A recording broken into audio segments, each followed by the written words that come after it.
মই অত্যন্ত আনন্দিত যে শাৰদীয় দুৰ্গা পূজা অতি সুকলমে আমাৰ ৰাজ্যখনত অনুষ্ঠিত হ'ল আৰু আমি সকলোৱে অত্যন্ত গাম্ভীৰ্যতাৰে আৰু পবিত্ৰতাৰে সৈতে মা দুৰ্গাক এই জগতখনৰ পৰা এটা বছৰৰ বাবে বিদায় জনালোঁ। দুৰ্গা মা অহা বছৰ আমাৰ মাজলৈ আকৌ উভতি আহিব।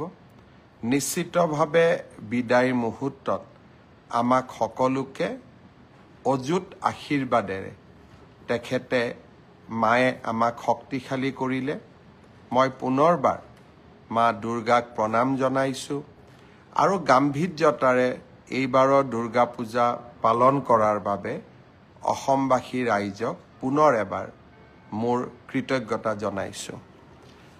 যোৱাকালি আৰু আজি আমাৰ ৰাজ্যখনত মহাপুৰুষ শ্ৰীমন্ত শংকৰদেৱৰ আবিৰ্ভাৱ মহোৎসৱো অত্যন্ত গাম্ভীৰ্যতাৰে সৈতে পালন কৰা হৈছে।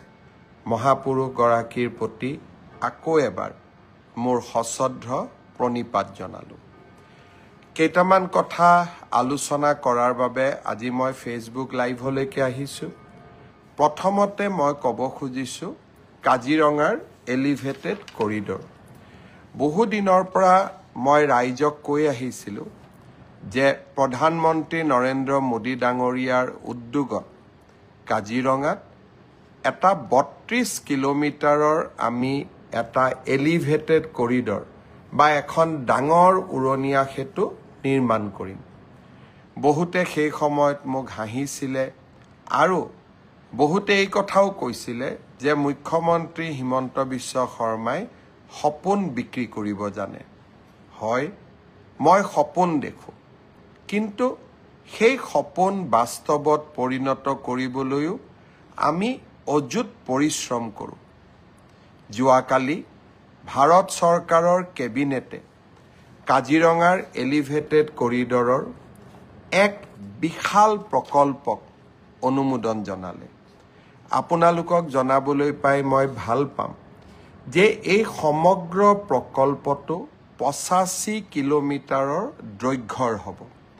কলিয়াবৰৰ পৰা নুমলীগড়লৈ এই সমগ্ৰ ৰাস্তাচোৱা 4 লেন কৰা হ'ব। অৰ্থাৎ আজি ইমান দিনে আমি দেখা পাইছিলোঁ যে কলিয়াবৰলৈকে 4 লেনৰ কাম হৈছে, নুমলীগড়ৰ পৰা যোৰহাটলৈ 4 লেনৰ কাম হৈছে, কিন্তু মাজৰ